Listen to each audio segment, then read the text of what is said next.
Olá, aluno. Seja bem-vindo à segunda parte da aula de exames dermatopodológicos. Continuando o nosso conteúdo, a gente vai partir para a dermatoscopia.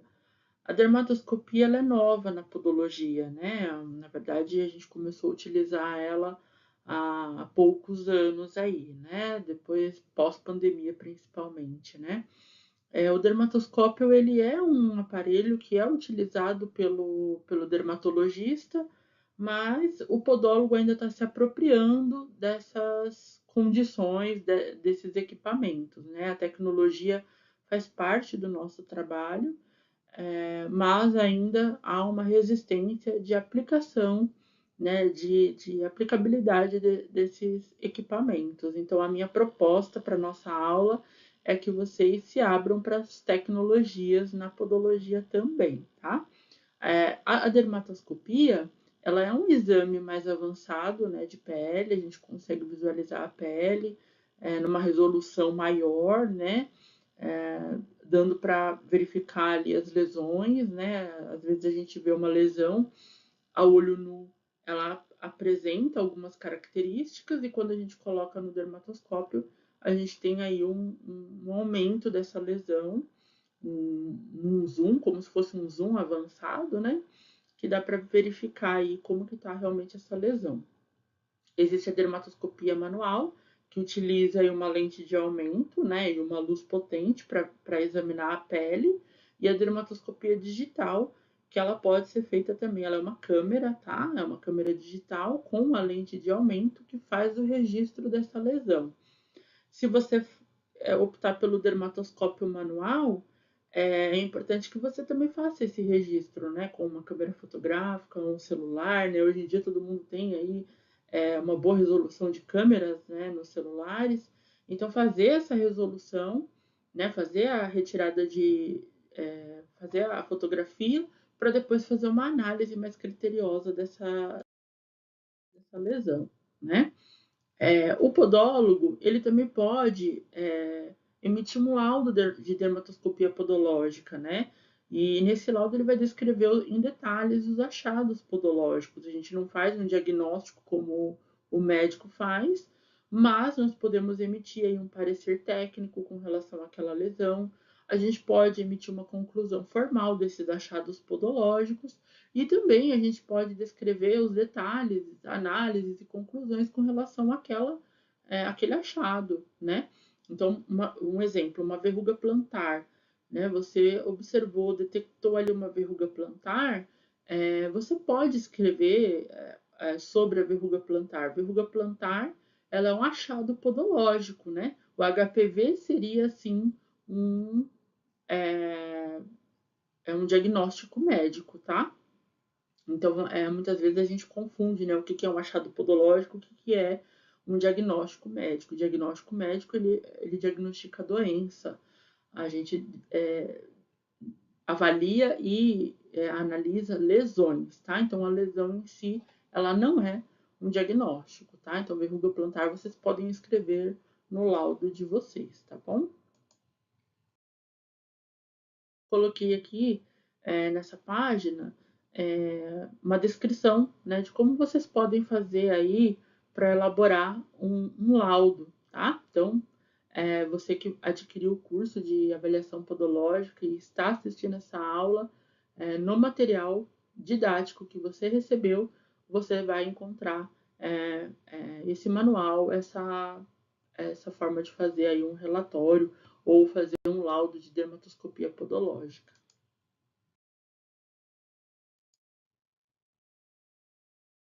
Então, o dermatoscópio, ele é muito utilizado e eu diria assim que ele é um aparelho que ajuda bastante nos achados, né?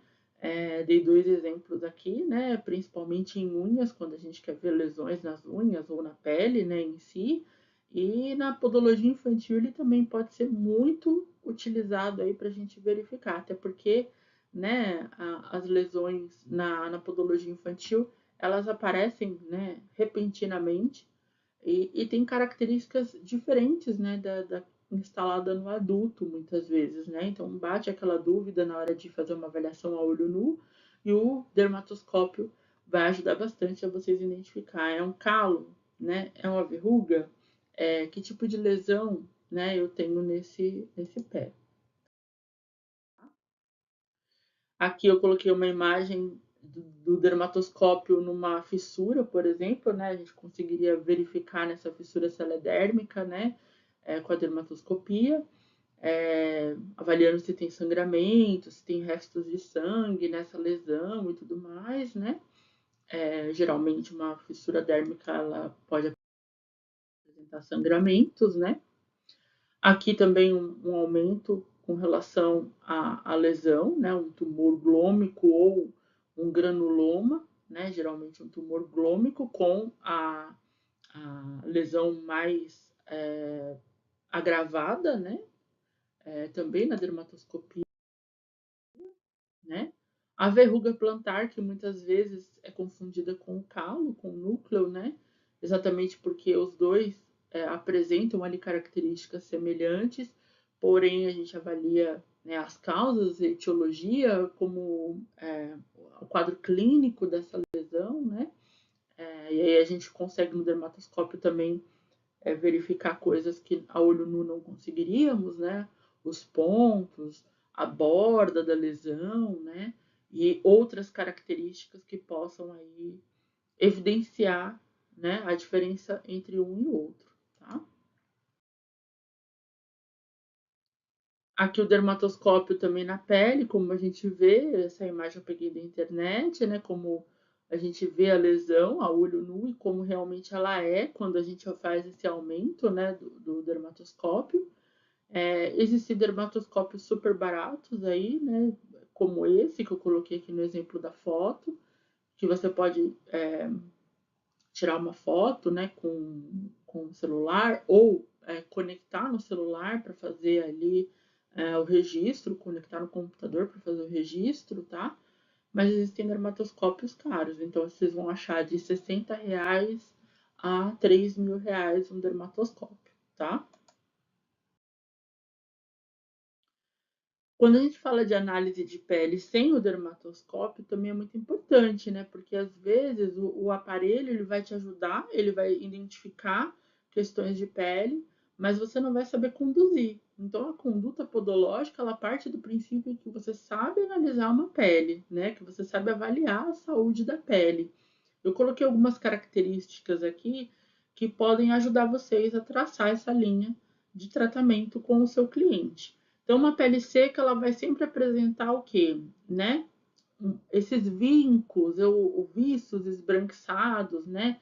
Parece ali umas linhas, né? Mas ela tá ali mostrando que aquela parte da pele tá sofrendo rompimentos, né? Como se fossem fios rompidos mesmo, né?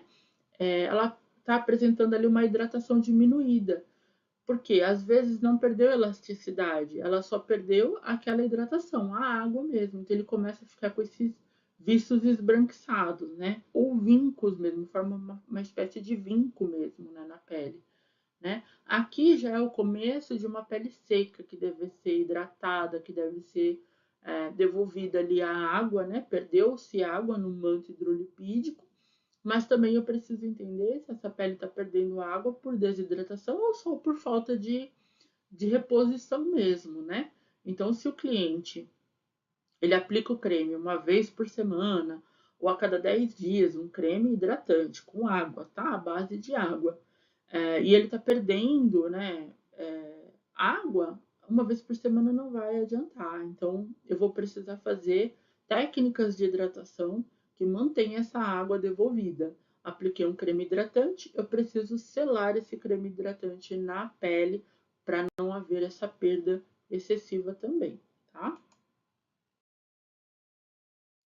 A pele ressecada, ela já tem outra característica, a gente tem um espessamento, né, um pouco maior ou uma placa, aumentam esses viços esbranquiçados e pode apresentar até outras cores, como cinza, por exemplo, né? Ela já demonstra ali um aspecto de desidratação mesmo, ela fica seca, ela fica repuxando, inclusive, né? Mas quando eu faço a digitopressão nela, eu sinto uma resistência também, tá? É uma pele que não vai apresentar uma elasticidade, ou seja, se eu fizer autogor na pele ressecada, né, o teste de turgescência, ela muito provavelmente vai ficar ali preguiada ou vai mostrar uma resistência se for, por exemplo, na plantar, tá? A descamação, ela é uma queda, né, dessas camadas superficiais, então a pele ela vai perdendo, né, a camada mais superficial dela, então a camada córnea, ela descama, ela sofre essa queda, né, das células epiteliais, e aí vai formando outras camadas. Algumas ficam presas, né, porque não consegue se desprender, né? Outras já se soltam mais facilmente, né? A descamação às vezes pode ter vários fatores, tá? Mas a pele está mostrando que a camada córnea ela se rompeu ali, né? Então ela está se soltando e se rompendo. Isso acontece naturalmente num ciclo de 28 dias, porém, numa descamação como essa, que a gente vê que é um agravamento, né? Que precisa de uma hidratação urgente, né? Uma reposição de água e oleosidade, inclusive, é necessário fazer uma intervenção rápida ali, devolvendo água para a pele e ocluindo com óleo também, né? A pele precisa também de oleosidade, tá?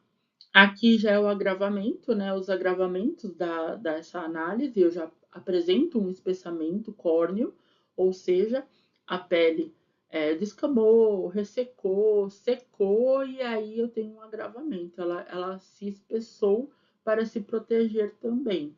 Então, pode ser que seja um calo, uma calosidade, ou seja, a causa seja o atrito e hiperpressão, mas também pode acontecer das hiperqueratoses se instalar, né, por conta dessa proteção que a pele realiza mesmo no seu ciclo de vida aí de 28 dias, tá? E a fissura é a complicação maior, né, do espessamento da pele, do ressecamento, que é quando ela não suporta essa pele seca, ressecada, descamada, né, e ela acaba rompendo, formando aí uma lesão linear, que é a fissura, tá? Nesse caso, a gente vai precisar de outro protocolo. Hidratação já não é mais eficaz aqui, né? Aqui eu preciso fazer uma regeneração tecidual. Eu preciso cicatrizar, porque é uma lesão, preciso regenerar esse tecido para depois voltar a fazer as hidratações, tá?